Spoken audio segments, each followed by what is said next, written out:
దేవుని నామమునకు మహిమ కలుగును గాక.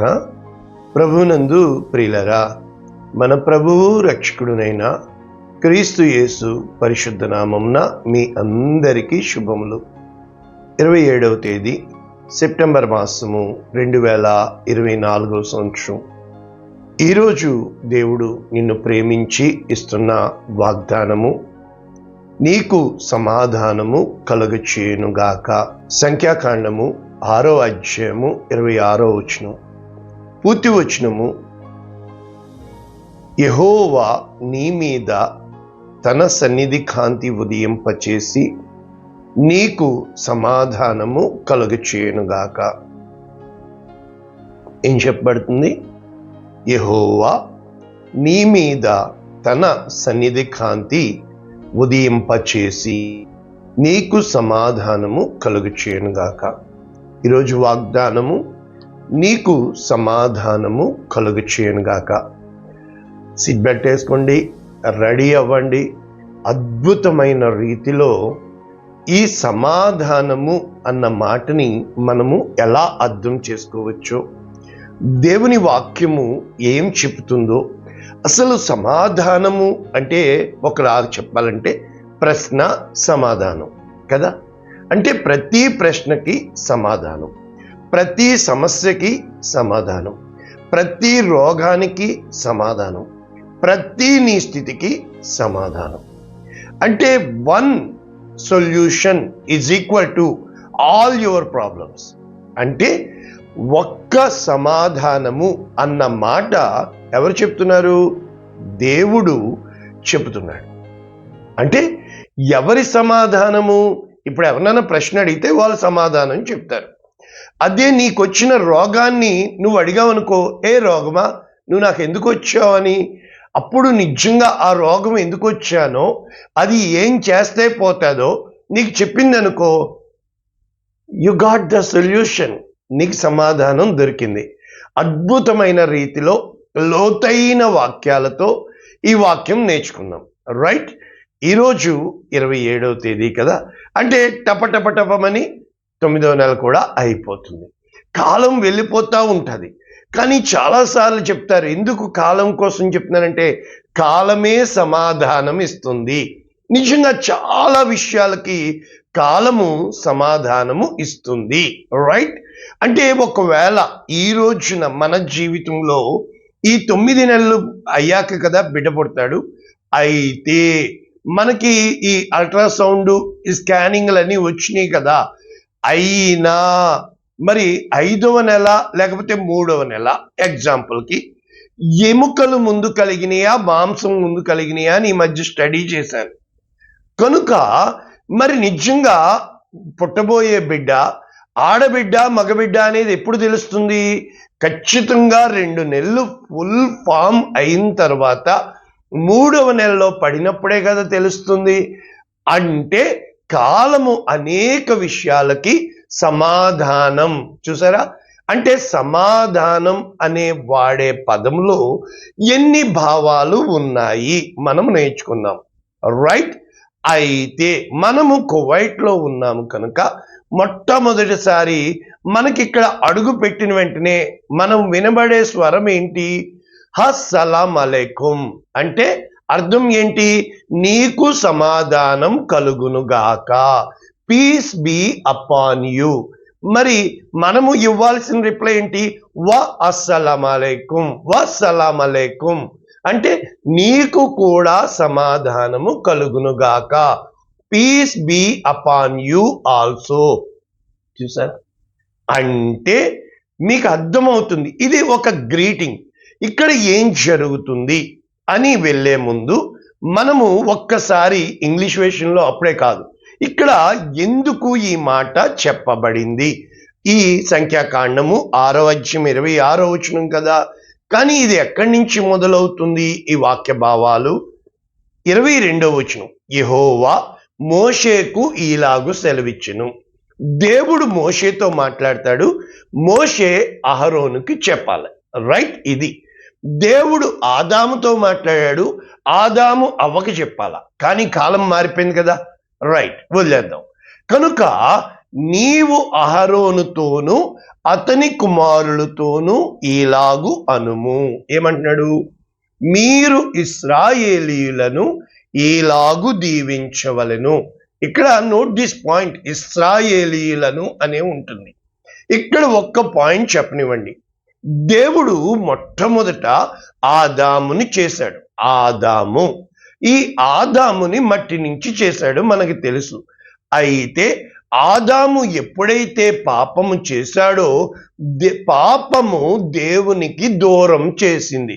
అంటే దేవుని నుండి ఆ యొక్క దేవుడు చేసుకున్న మనిషిని థర్డ్ పర్సన్ దూరం చేశాడు. ఆ థర్డ్ పర్సన్ చాలాసార్లు నీ ఆలోచనలే. నీవు దేవునికి దూరం అవుతావు. భార్యాభర్తలు విడిపోవడానికి, అన్నదమ్ములు విడిపోవడానికి, కుటుంబాలు విడిపోవడానికి, స్నేహితులు విడిపోవడానికి, అంటే సమాధానము లేని స్థితి. కనుక ద మూమెంట్ హీ సిన్డ్, అప్పుడు ఎప్పుడైతే ఆదాం పాపం చేశాడో దేవునికి దూరం అయిపోయాడు. అంటే దేవుని దూరము చేసింది సమాధానము లేని స్థితి. కనుక ఆ రెండవ ఆదాము, కడపటి ఆదాము దేవునికి దగ్గర చేశాడు. కనుక ఆయన మనకి సమాధానకర్త, యేసు ప్రభువు. రైట్, ఇక్కడ కొంచెం సబ్జెక్ట్ నేర్చుకుందాం. ఇక్కడ ఎప్పుడైతే ఆదాము పాపము చేశాడో దేవుడు అతన్ని దూరం చేసిన కొన్ని కండిషన్స్ పెట్టాడు. అయితే ఆదాము తరువాత కయీను, మొట్టమొదటి మనిషి, దేవుడు ఆ యొక్క గర్భములోంచి అవ్వ, అంటే అంతకు ముందు నరుని నుండి తీయబడినది. కనుక ఆ యొక్క నరుని నుండి తీయబడిన భర్తను ప్రేమించదు స్త్రీ, కానీ అవ్వ జీవము గల ప్రతివానికి తల్లి, బిడ్డని ప్రేమిస్తుంది. రైట్, కనుక ఈ బిడ్డ బాగోగులు, ఏ బిడ్డ వచ్చాడు? కయీను. మరుసటి దినమున వచ్చిన, అంటే ఆ నెక్స్ట్ ఆ యొక్క ఏమైంది? హేబెలుని చంపివేశాడు. రైట్, అంటే ఇంకా దేవునికి దూరం అయ్యారు. యాలయనగా పాపము వలన వచ్చు జీతము మరణము. కనుక ఈ పాపము దేవుణ్ణి దూరం చేస్తుంది. పాపము అంటే ఏంటంటే వ్యభిచారము, దొంగతనము, ఈ కాదు. పాపము అంటే వన్ వర్డ్ సొల్యూషన్ ఏంటంటే ఒక మనిషిని ఇంకొక మనిషికి దూరం చేసేది పాపము. ఒక మనిషి నుండి, దేవుని నుండి నిన్ను దూరం చేసే ఏదైనా పాపము. రైట్, కాబట్టి ఇప్పుడు ఎప్పుడైతే మనిషి దూరం అయిపోయాడో దేవుడు ఎన్నో సొల్యూషన్స్ పట్టుకున్నాడు. అయితే ఇంకా నాకు వీరు దక్కరు అని చెప్పినప్పుడు భూమి ప్రపంచం అంతా నాశనం చేయాలని జలప్రళయం తెచ్చినప్పుడు నోవాహు మిగిలాడు. నోవాహు అంటే అర్థం ఏంటి? నెమ్మది, సమాధానము. ఎప్పుడు అంటే దేవుడికి అంత కోపంలో కూడా నోవాహుని చూసేటప్పటికి ఒక తెలియని నెమ్మది కలుగుతుంది, నెమ్మది దొరుకుతుంది. దేవుడు స్టన్ అయిపోయాడు, బ్లాక్ అయిపోయాడు, షాక్ అయిపోయాడు. కనుక నోవాహుని ఆపు చేసి మిగిలిన అంతా కూడా జలప్రళయం చేసి దేవుడు మాట నోవాహు లోబడ్డాడు. దేవునికి నోవాహుకి సంబంధం కుదిరింది. ఏమైంది? ఆ యొక్క ఆకాశంలో ఆ యొక్క దేవుని ధనుస్సుని పెట్టడం జరిగింది, రెయిన్బో. రైట్, అయిపోయింది. ఆ తరువాత మళ్ళా యాజ్ యూజువల్ వారు వారి ఆలోచనలు బట్టి బాబెలు యొక్క గోపురం కట్టేద్దామని ఆదికాండం 11వ అధ్యాయం వెళ్ళిపోయినప్పుడు, ఎప్పుడైతే వారు విస్తరించి అభివృద్ధి పొంది భూమిని నింపడం మానేసి భూమి నుంచి ఆకాశానికి నిచ్చెనలు వేస్తున్నారో దేవుడు వారిని మరలా చెల్లాచెదురు చేశాడు. ఇక ఇది కాదు అని చెప్పి, నేను ఒక మనిషిని చూజ్ చేసుకుంటానని చెప్పి దేవుడు ఆకాశము నుండి తొంగి చూచినప్పుడు అబ్రాము దొరికాడు. 75 ఏళ్ళకి అబ్రామును పిలిచి అబ్రాహాముగా మార్చి, రైట్, ఇక్కడ అబ్రాహాముని ఎవరు దీవించారు అనేది వెళ్దాం. అప్పుడే ఎలా కుదురుతుంది? మళ్ళా వెళ్తాను. అబ్రహాముని ఎవరు దీవించారు? ఒక మాట చెప్పేస్తాను, షాలేము రాజు. రైట్, తర్వాత చూద్దాం. కనుక ఎప్పుడైతే ఈ అబ్రాముకి దేవుడు ఏమిచ్చాడు? ఇస్సాకుని ఇచ్చాడు, కుమారుడిని ఇస్తాను అంటే అబ్రాముని నేను కూడా నువ్వు కూడా చేసే ప్రార్థనలు ఒకటే, మనము పడిన కష్టాలు చాలు, మన బిడ్డలు అయినా దేవునికి ఇష్టలుగా బ్రతకాలి. కనుక ఈ అబ్రాము నుంచి దేవుడు ఎవరిని తీశాడు? ఇస్సాకు. నిజంగా ఇస్సాకు జీవితంలో హ్యాపీగా వెళ్ళిపోతుంది బ్రిడ్జ్, రైట్. ఆ తరువాత మనము చూస్తే ఒక దావీదు దగ్గరికి వచ్చేస్తే, ఇప్పుడు షార్ట్ కట్ చేసి, అంటే తర్వాత ఇశ్రాయేలు దేశముగా యాకోబుని మలుచుకున్నాడు, రైట్. అక్కడ షార్ట్ చేస్తే ఇప్పుడు ఈ యొక్క దావీదుకి ఎందుకు దావీదు మీడియేటర్ అయ్యాడు? అంతకు ముందు సౌలుకి దేవుడు కృప చూపించి సౌలుని రాజుగా చేసిన, ఇక్కడ దేవుడు తిరిగి గాయపడిపోయాడండి.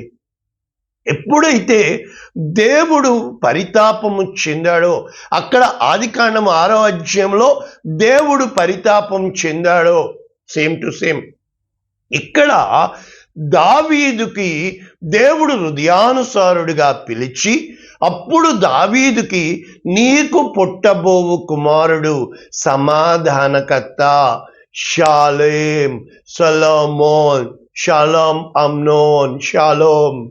చూసారా? అంటే దేవుడు సమాధానకర్త. కనుక ఏ కృప సౌలుకి దూరమైందో ఆ కృప దేవుడు దావీదుకి ఇవ్వడం ద్వారా the output of the grace, ఆ కృప వలన బయటికి వచ్చిన ఫలితం ఏంటో తెలుసా? సొలొమోను. చూసారా? అంటే ఆ యొక్క ఇస్సాకు అబ్రహాము కుమారుడు, ఇక్కడ దావీదు కుమారుడు ఈజ్ ఈక్వల్ టు యేసుక్రీస్తు ప్రభువారు. యేసు ప్రభువారు ఆయన భూమికి ఆకాశమునకును మధ్య సిలువ మీద వేలాడి దేవునికి మనల్ని సమాధానపరిచి ఉన్నాడు. మనము సమాధాన స్థితి పొంది ఉన్నాము. ఈ మధ్య నేను అనుకుంటున్నాను ఏమంటే, నేను వెళ్తున్న మార్గం బట్టి, దేవా నేను నీకు బాగా తెలుసు, నువ్వు నాకు బాగా తెలుసు, కానీ ఏం లాభం అయ్యా, మనుషులకి నేను ఎవరో తెలియదు, వాళ్ళెవరో నాకు తెలియదు, నీ దగ్గర సర్వము ఉందని నమ్మాను, ఇంత వయసు వచ్చింది తెలియదు, పిచ్చిగా వెతికాను ఏమో కదా. నిజంగా ఇన్నాళ్ళు ఏ యొక్క ఆ సమాధానం అనేది నీ హృదయములో కలుగుతుంది, నీ హృదయములో దొరుకుతుంది. నీ యొక్క ఆలోచనలో సమాధానమును పట్టుకుని వెళ్తున్నప్పుడు, ఇంకా మీకు చెప్పాలంటే ఇప్పుడు ఈ టాపిక్ అయింది కదా, ఆ యొక్క యెషయి కుమారుని నువ్వు అభిషేకించడానికి వెళ్ళు, ఆ యొక్క సమూయేలుతో దేవుడు చెప్పినప్పుడు, దేవుడికి సమూయేలు చెప్తున్న మాట ఏంటో తెలుసా? వెళ్ళను అనటంలా, నేను వెళ్తున్నాను అని తెలిసిన మరుక్షణము సౌలు చంపేస్తాడు. చూసారా? అప్పుడు దేవుడు చెప్తున్న మాట ఏంటో తెలుసా? ఇలా చెప్తున్నాడు, బలి అర్పణ చేయడానికి వెళ్తున్నానని చెప్పు, అంతేకాని ఎవరు నిన్ను చంపడానికి సౌలు అని దేవుడు అల్లా. దేవుని మాటలు చాలా మనము ఎవడు వాడు అనొద్దు, అది సమాధానం కాదు. ఆయన సమాధాన పరిచర్య మనకి ఇచ్చాడు. అంటే ఒక మనిషిని, దేవునికి దూరమైపోయిన మనిషిని, దేవుని ఎరుగని మనిషిని దేవునితో తిరిగి సమాధాన పరిచేదే నువ్వు నేను చేస్తున్న ఈ ప్రయత్నము లేకపోతే ప్రయాస. కనుక ఎప్పుడైతే ఈ రోజున నేను చెప్తుంది ఇక్కడ, ఎప్పుడైతే యెషయి ఆ యొక్క కుమారుల దగ్గరికి బెత్లెహేము ఎఫ్రాతా వెళ్తాడో, ఆ యొక్క సమూయేలును చూసి భయపడిపోతారు, నీవు సమాధానముగా వచ్చుచున్నావా? కనుక ఇదే మాట యెహోను అడిగినప్పుడు, నీవు సమాధానముగా వచ్చుచున్నావా అంటే, ఇంకెక్కడి సమాధానము, చంపేయండి అంటాడు, యెజెబెల్ని చంపి పాడేస్తాడు. అంటే మనము వెళుతున్నప్పుడే మనకంటే ముందు మన భావోద్రేకాలు వెళ్తూ ఉంటాయి. నీ కోపంతో రగిలిపోతున్న నీ వాతావరణం వెళ్తూ ఉంటుంది. ఇశ్రాయేలీల వాతావరణం దేవుడు ఎట్లా సెట్ చేశాడో తెలుసా? పగలు మేఘస్తంభముగా, అంటే ఎండ వచ్చినా వీరు మేఘస్తంభముగా టండా టండా పానీ కూల్గా ఉంటారు. రాత్రి అగ్ని స్తంభముగా, అంటే రాత్రి సమయమందు వారు ఏ స్థితిలో ఉన్నా వెలుగుగాను వెచ్చగాను ప్రతి స్థితిలో, అంటే ఆ యొక్క చీకటిలో ఆ కఠినమైన సర్పములు రాకుండా, క్రూర మృగాలు రాకుండా దేవుడు వారిని కాపాడినట్లు చూస్తాం. ఇంకా వాక్యంలోనికే వెళ్ళలేదు, రైట్? కనుక ఇక్కడ దీవించమని చెప్పుతున్న దీవెనలు, రైట్? ఈరోజు ఇంగ్లీషే కాదు, ఆ యొక్క ఆ హెబ్రూలో ఏమి ఉంది, దాని మీనింగ్ ఏంటి కూడా వివరిస్తాను, రైట్? సంఖ్యాకాండము 6:24 మొట్టమొదటి దీవెన, యెహోవా నిన్ను ఆశీర్వదించి కాపాడునుగాక. ఫస్ట్ వర్డ్ వాళ్ళు రాసింది ఏంటి? యెహోవా నిన్ను ఆశీర్వదించి కాపాడునుగాక. మరి ఈ వచనము ఏ విధముగా వారు చెప్పారు అని మనము ఒకసారి హెబ్రూలో చూసేద్దాం ఇమీడియట్ గా. ఏ బెరకా, బెరకా అంటే ఏంటి? బారుకు, బారేకు, బెరాకా మినిస్ట్రీస్. బెరాకా అంటే ఆశీర్వాదము, దీవెన. బెరకా అంటే అంతే అనుకున్నారా? కాదు, నీల్ డౌన్, మోకరించుట. ఆయన సన్నిధిని మీరు సాష్టాంగపడి, అక్కడ ఆ యొక్క సొలొమోను మందిరము కట్టిన తర్వాత మోకరించి ఆకాశము తట్టు చేతులెత్తి, అది బెరాకా. అంటే నీకు ఆశీర్వాదం రావాలి అంటే నీవు నీ మోకాళ్ళ మీద దేవుణ్ణి స్తుతియాగము చేయాలి. ఇది దీని భావము. బెరాకా, యహ్వే ఇస్ మెరాకా, ఇదనమాట. ఏంటి? బెరాకా, యహ్వే మిస్ మెరాకా అంటే అర్థం ఏంటంటే and keep you, bless you and keep you. Bless you and keep you అంటే మీనింగ్ ఏంటంటే, కీప్ అంటే ఏంటి? ఇప్పుడు నీవు ఒకటి సంపాదించావు, కానీ దాన్ని మనం కాపాడుకోలేకపోతున్నాం. ఎందుకు? రోగం వస్తుంది, తాగుడు వస్తుంది, బాధలు వస్తాయి, కష్టాలు వస్తాయి, ఇబ్బందులు వస్తాయి, చెడిపోతాయి. నువ్వు ఇదే కూర వండి ఆ కూర అలా వదిలే, మరుసటి రోజుకి అది పాడైపోద్ది, పురుగు పడుతుంది. ఎక్కడి నుంచి వస్తుంది? అందులోంచే వస్తుంది ఈ పురుగు. అంటే నిల్వ ఉండేవి, నిల్వ ఉండనివి. కనుక మీకు అర్థమవుతుంది. అంటే నీ చేతుల్లో ఉన్నదే అది తాజా. అదే 2 రోజులు అయ్యాక చూస్తే మాజా కాదు, గాజా వస్తుంది. కాబట్టి ప్రభునందు ప్రియులరా, ఏమిటంటే నీలోనే పురుగును పెట్టాడు దేవుడు, నీలోనే స్వస్థతను పెట్టాడు, నీలోనే ఆశీర్వాదం పెట్టాడు. మొట్టమొదటి వచనము మనము చూసాం. ఏంటి? ఏ బెరాకా, యహ్వే వెస్ మెరాకా, రైట్? కాపాడును. నీకు ఇక్కడ యెహోవా నిన్ను ఆశీర్వదించి నిన్ను కాపాడునుగాక. అంటే వాళ్ళు ఏం రాశారంటే రిజర్వ్డ్. అంటే ఇప్పుడు యుద్ధం వస్తుంది, వాళ్ళు ముందుగానే నీ కోసం సిద్ధపరిచారు. దేవుడు నీ కోసం క్షేమకాలమును సిద్ధపరిచాడు. దేవుడు నీ కోసం ఒక స్థలము సిద్ధపరిచాడు. దేవుడు నిన్ను జ్ఞాపకము చేసుకున్నాడు. అప్పుడు ఆ యొక్క అంటే మరియా, యేసు ప్రభు వారి తల్లి మరియా తన హృదయములో భద్రము చేసుకొనెను. ఇక్కడ వాడిన పదము ఏంటి? కీప్ యూ, కీపింగ్ అంటే జ్ఞాపకము ఉంచుకొనుట, క్షేమము కలిగి ఉండుట. మీకు అర్థమవుతుంది, రైట్? ఇంకెందుకంటే చెప్తే టైం అవుతుంది. ఇక 2వ వచనం మనం ఏం చూసాము? ఆశీర్వాదాలు ఇక్కడ, రైట్? యెహోవా నీకు తన సన్నిధిని ప్రకాశింపచేసి నిన్ను కరుణించునుగాక. 3 ఆశీర్వాదాలకి యెహోవా, యెహోవా, యెహోవా, రైట్? ఒకళ్ళు అంటారు తండ్రి, కుమార, పరిశుద్ధాత్మ త్రిత్వమయ్యున్న దేవుడు. రైట్.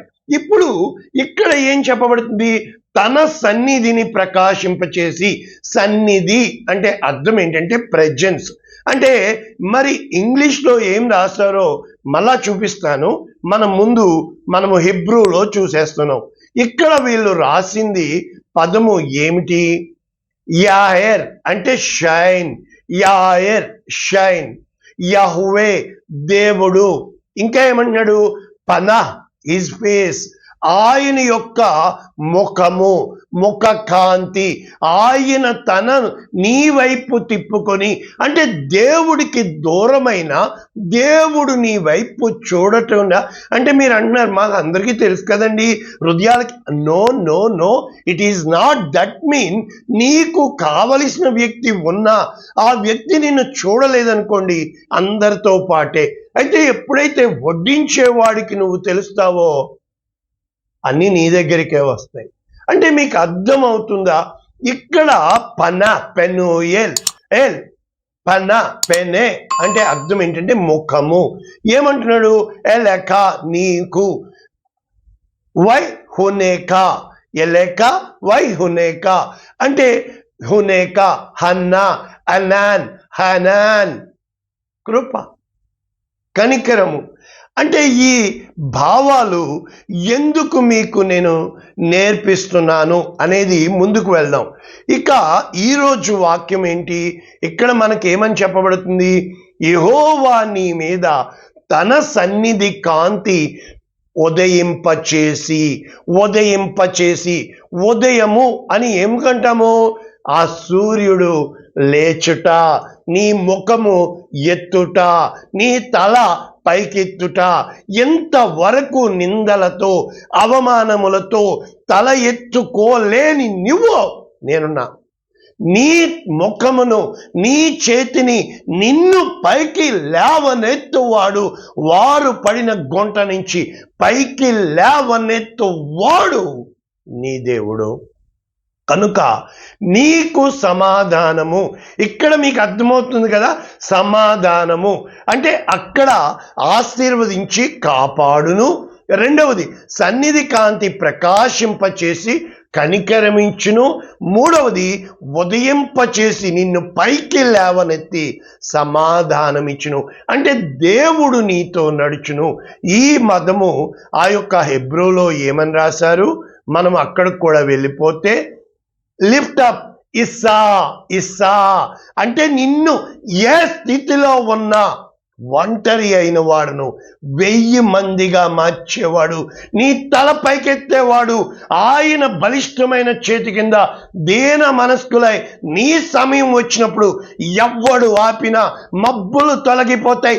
ఎవరైతే నిన్ను యాల అభిమానం కోసం నిన్ను తొక్కి పెట్టేశారో దేవుడు నీ పక్షమున కార్యము చేయగా. దేవుడు మన పక్షమునుండగా మనకు విరోధి ఎవడో? ఇక్కడ చెప్పబడుతుంది యహ్వే పనా. మళ్ళా ఇక్కడ కూడా పనా. ఎందుకని? ఎల్లాక వై అసేమ్ గివ్ యూ లెక యూ అగైన్ ఏమన్నాడు? షలోమ్. చూసారా? Shalom, shalom. వచ్చారా? షలోమ్ అంటే మనము ఎన్ని మాటలు నేర్చుకున్నాం. ఇప్పుడు ఇంగ్లీష్లో ఒకసారి చూడాలి కదా మనం ఖచ్చితంగా. ఇంగ్లీష్లో 2 వచనాలు చదువుతున్నాను. New international version, Numbers chapter 6 verses 26. The Lord turned his face toward you. దేవుడు నీ వైపు తిరిగి నీవు నా తట్టు తిరగవలెను అని దేవుడు రండి రమ్మనుచున్నాడు. చూసారా? అంటే నీవు దేవుని వైపు తిరిగిన మరుక్షణము నేను దేవుని దగ్గరే ఉన్నాను కదండి. మరి నీ హృదయంలో ఎవరున్నారండి? సహింపనలవి కాని అసూయ, మత్సరము, కలహము. యేసుప్రభు చెప్పిన ఒక్క మాట చెప్పిన, సమాధానపరచువారు ధన్యులు, వారు దేవుని కుమారులు అనబడుదురు. Son of God's. నువ్వు రెచ్చగొడుతున్నావా? కలహాలు పెడుతున్నావా? ఊగిపోతున్నావా? కమాన్. అంటే పాస్టర్ గారు చెప్పడం చాలా ఈజీ. I am here. మామూలుగా పోరాడాలా. ఎందుకంటే ఒక్కటి గుర్తుపెట్టుకోండి, రెచ్చిపోవడానికి క్షణం చాలు, చచ్చిపోవడానికి క్షణం చాలు, కాపాడుకోవడానికి జీవితం సరిపోదు. బహుశా నీ మీద దేవునికి గొప్ప ప్రణాళిక ఉంది. నీ పేరేంటో నాకు తెలియదు, కానీ ఈరోజు నేను కొన్ని పేర్లు నేర్పిస్తున్నాను. ఆల్రెడీ ఇస్సాకు చిరునవ్వు, సొలొమోన్ సమాధానమునకు పుత్రుడు, సమాధానకర్త నేర్పించాను కదా. ఇంకా వెళ్దాం రండి. ఇక్కడ అండ్ గివ్ యు పీస్, ఆయన తన యొక్క ముఖమును, అంటే నీ వైపు చూస్తే నీకు సమాధానము. దేవుడు నీ పక్షమున తిరిగితే, దేవుడు మన పక్షమున నుండగా మనకు విరోధి ఎవడు? Next, new living translation, may the lord show you his favour. అంటే నీ వైపు తిరగడం అంటే ఏంటి? దైవ అనుగ్రహము. దేవుడు తెరవగా, దేవునికి నీ సమయము ఇచ్చినప్పుడు దేవుడు నీ కొరకు సిద్ధపరిచింది వేరు చేయుటకు ఎవ్వడి తరము కాదు. కనుక and give you his piece, ఆయన సమాధానము నీకు ఇచ్చును. ఎవరెవరు పొందుకున్నారు, ఎలా పొందుకున్నారు?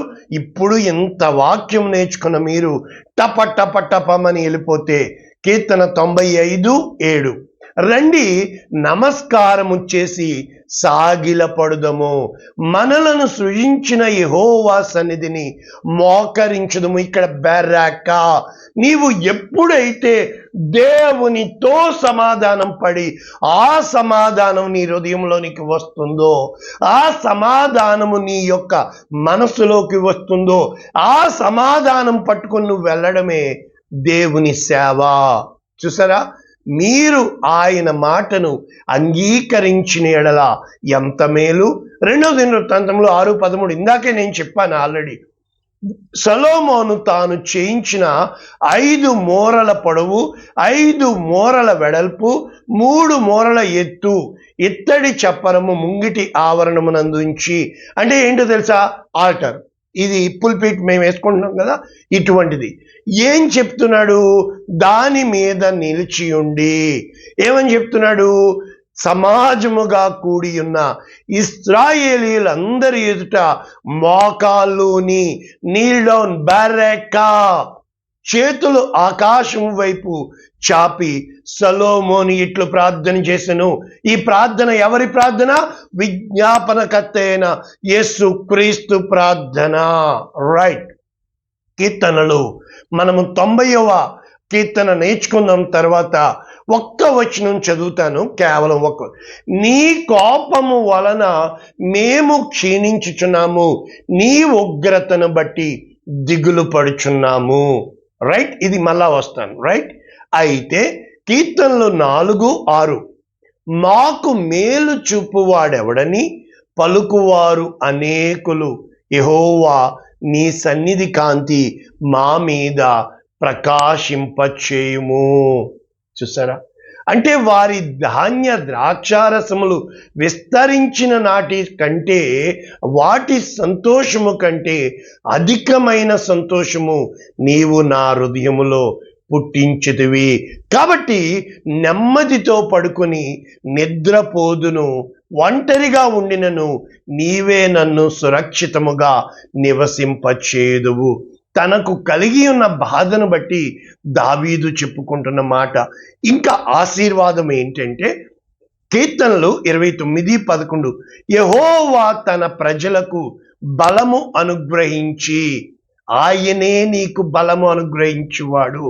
రోగం మీద బలము, నీ సమస్యల మీద బలము, నీ చుట్టూ ఉన్న మనుషుల మీద నిన్ను బలవంతునిగా, అంటే బలవంతుడైన గొలియాతుని దేవుడు తన బలముతో నింపిన దావీదుని, ఆ యొక్క కరువుని దేవుడు తన బలముతో నింపిన, బుద్ధి బలముతో నింపిన ఆ యొక్క యోసేపు ద్వారా, ఆ యొక్క సింహముల యొక్క బలము దానియేలుని బలముతో నింపిన ఆ సమాధానము సింహముల కంటే బలమైనదే.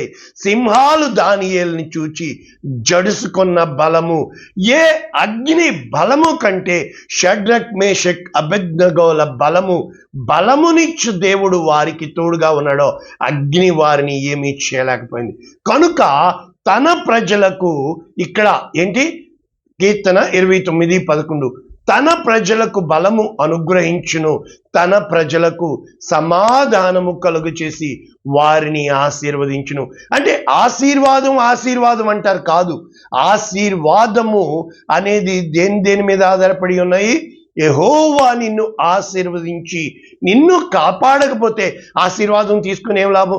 పరిశుద్ధాత్మని పొందుకోవడం చాలా సులభం, కాపాడుకోవడం చాలా కష్టం. మంచి పేరు తెచ్చుకోవడం చాలా సులభం, కాపాడుకోవడం చాలా కష్టం.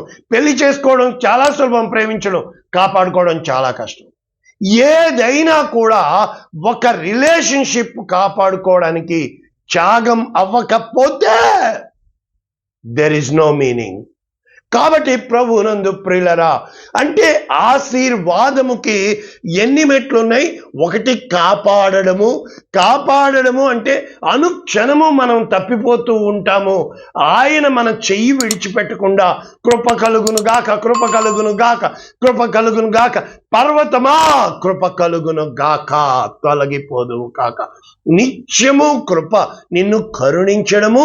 మూడవది సమాధానమును ఉంచడము. చూసారా, ఇన్ని మెట్లుంటాయి. వాక్యం అంటే అమ్మా చెలమా, నువ్వు వాక్యం గ్రహించాలా, నీ సాక్ష్యం కావాలా, దేవుడు ఏమై ఉన్నాడో, నీ పరిస్థితులకి ఎందుకో. ఇదిగో కీర్తన 37:37 నిర్దోషులను కనిపెట్టుము, యథార్థవంతులను చూడుము, సమాధానపరచు వారి సంతతి నిలుచును, కానీ ఒక్కడైనను నిలవకుండా అపరాధులు నశించుదురు. ఇవన్నీ నేను నా జీవిత ఈ పరిమాణంలో నేను చూసినప్పుడు ఎప్పుడు ఒరిజినల్ డూప్లికేట్ పక్కన ఉంటుంది, గోధుమ గురుగా పక్కన ఉంటుంది. నీ పక్కనే నాశనం చేసేవాడు ఉంటాడు, కానీ దేవుడు పెట్టేవాడు దేవుడే. ఏ రోజునైతే నీవు దేవుని ఎదుట సాగిలి పడిపోతావు, నేను ఉన్నాను, చచ్చిన శవంలాగా దేవుని దగ్గర పడిపోవాలా.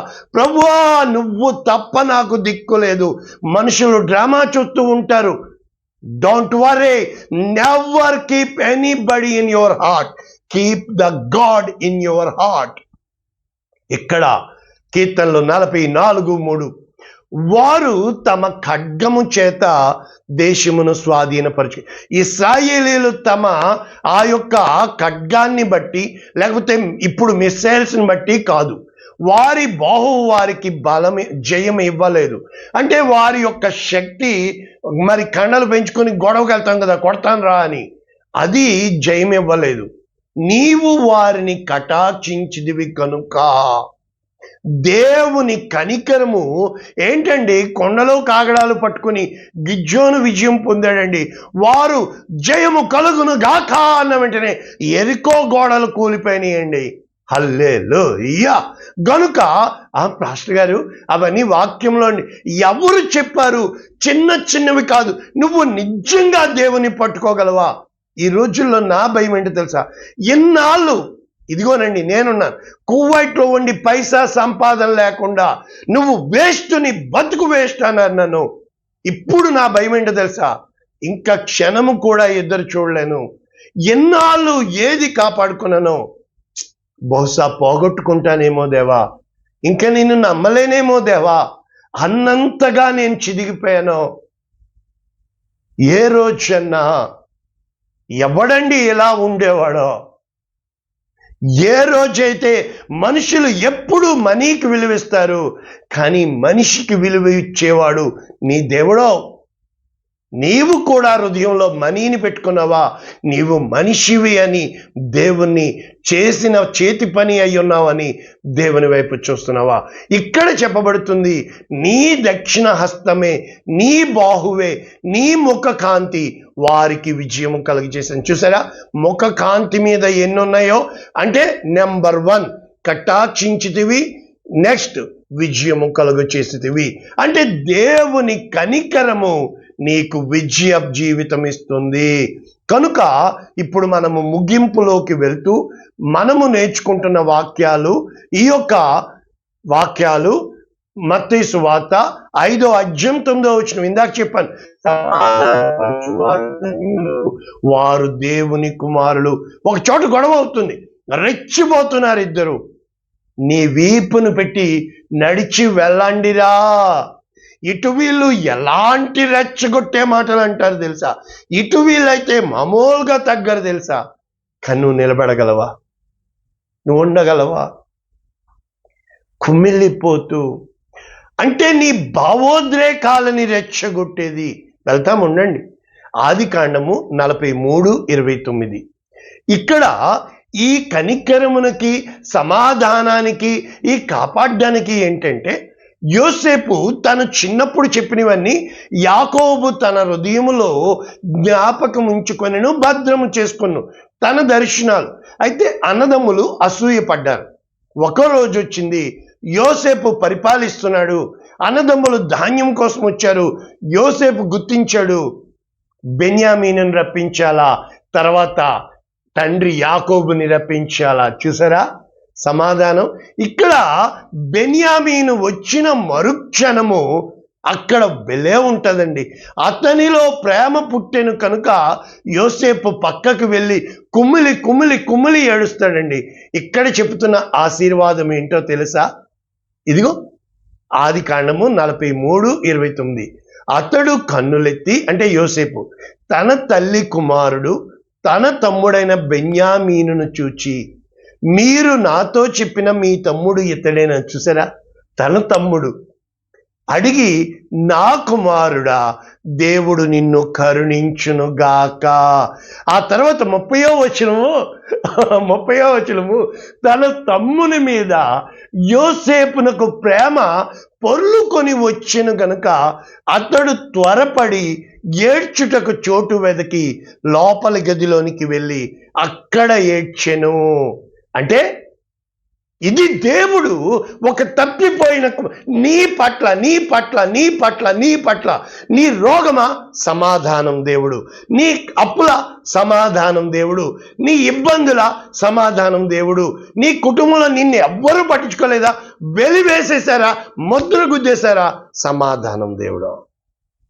ఇదిగో మార్కు సువార్త 5వ అధ్యాయము 19వ వచనం. 5వ అధ్యాయం. ఎవరుంటారు? నేను చెప్తానుగా, 3 వ్యక్తులు ఉంటారు. నెంబర్ 1, ఆ యొక్క సేన 2000 దెయ్యములు పట్టిన వ్యక్తి. అతనికి ఏమి చేసినా కూడా స్వస్థత లేదు. అతనిలో అటువంటి బలమైన శక్తులు అతన్ని బంధించినప్పుడు ఏమని చెప్పబడుతుంది తెలుసా? అతనికి సెలవియ్యక, ఎందుకు? అతను నీతో నన్ను ఉండనిమ్ము అంటాడు. తనకి కలిగిన స్థితిని బట్టి ప్రభువు నీ యందు కనికరపడి నీకు చేసిన కార్యములన్నిటినీ వారికి తెలియచేయము. అంటే దేవుడు నీ మీద చూపించిన కనికరము, తన జీవితంలో ఏ స్థితి నుంచి ఎన్ని సంవత్సరాలు అన్యాయమైపోయాడో ఈ సేన అనే దయ్యములు పట్టిన వ్యక్తి, అతనికి దేవుడు దర్శనము ఇవ్వగా దేవుని ముఖకాంతి అతని మీద ప్రకాశించగా అతడు స్వస్థ చిత్తుడై బట్టలు కట్టుకుని గొప్ప సేవకుడిగా నిలబడ్డాడు. 2వ సాక్ష్యం ఎవరిది తెలుసా? మార్కు సువార్త 5:34. యేసు ప్రభు దగ్గరికి ఎవ్వరు వచ్చినా ఏమని చెప్పి పంపుతాడు? సమాధానము కలదానవై పొమ్ము. ఇక్కడ అందుకు ఆయన, కుమారి, నీ విశ్వాసము నిన్ను స్వస్థపరిచెను, సమాధానము కలదానవై పొమ్ము, నీ బాధ నివారణై నీకు స్వస్థత కలుగును. ఇక్కడ 12 ఏండ్ల నుంచి ఆ రక్తము ఆగక వెలివేయబడి హింసించబడి వన్నరంతా పోగొట్టుకుని దేవుని యొక్క కనికరము కలిగిన ఒక్క మాట ఆమె జీవితంలో ప్రతి సమస్యకి పరిష్కారము దొరికింది. మార్కు సువార్త 5వ అధ్యాయం 41వ వచనం. ఆ చిన్నదాని చేయి పట్టి తలి తాకుమి. ఎప్పుడైతే ఆయన ముఖ కాంతి ప్రకాశించిందో ఆ మరణము జీవం ప్రవేశించింది. యాయీరు కుమార్తె, ఆ 12 ఏండ్ల కుమార్తె తిరిగి జీవం పొందుకుంది. అంటే నీలోనికి దేవుని దర్శనము పొందిన మరుక్షణము జీవం వస్తుంది. మరి ఇందాక షాలేము రాజు చెప్పాను కదా, ఆదికాండము 14:18. అబ్రాము ఆ యొక్క లోతుని ఎత్తుకెళ్ళిపోయిన రాజులతో యుద్ధము చేసి వచ్చినప్పుడు రాజు షాలేము రాజైన మెల్కీసెదెకు సాదోకు రైట్ రొట్టెను ద్రాక్షారసమును తీసుకుని వచ్చెను. అతడు సర్వోన్నతుడగు దేవునికి యాజకుడు.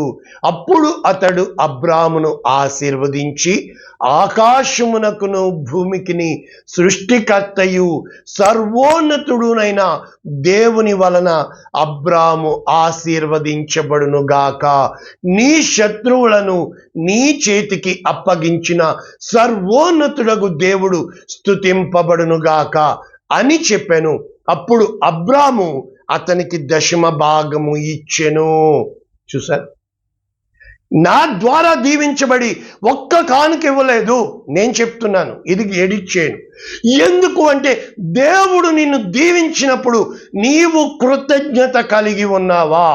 హెబ్రీయులకు రాసిన పత్రిక 7వ అధ్యాయం 1వ వచనంలో ఈ రాజు కోసం రాస్తూ, రాజులను సంహారము చేసి తిరిగి వచ్చుచున్న అబ్రాహామును ఎవడు కలుసుకుని అతని ఆశీర్వదించెనో. దేవుడండి ఎవనికి అబ్రహాము అన్నింటిలో 10వ వంతు ఇచ్చినో ఆ షాలేము రాజు. చూసారా, షాలేం, సలోమి, సలోం, షలోం. చూసారా, కాబట్టి ఆ షాలేము రాజు మహోన్నతుడగు దేవుని యాజకుడునైన మెల్కీసెదెకు నిరంతరము యాజకుడుగా ఉన్నాడు. అతని పేరుకు మొదట నీతికి రాజునియు. చూసారా, నీతికి రాజు అంటే సమాధానం అంటే ఏంటి? నీతిని ఇస్తాడు దేవుడు, తన నీతిని నీకు ఇస్తాడు. అబ్రహాము దేవుని నమ్మెను, అది అతనికి నీతిగా ఎంచబడెను. తరువాత సమాధానపు రాజు అని అర్థం ఇచ్చినట్టు షాలేము రాజు అని అర్థము.